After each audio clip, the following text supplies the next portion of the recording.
Bayende koye para biso kosunga biso. Armée baninga.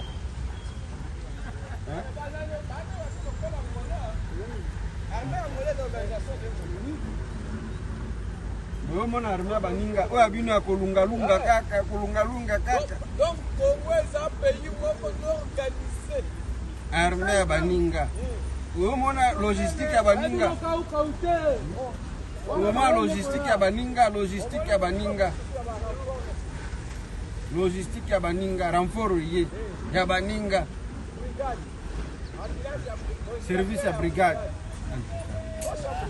Je peux s'en apposer armée, des armées modèle autres zolinga Congo comme après boye. Tous zolinga des armées na biso comme après boye logistique njambe. Ah. C'est venu en tout cas Mungu akubariki baba. Tikala libera na pouvoir na yo baba.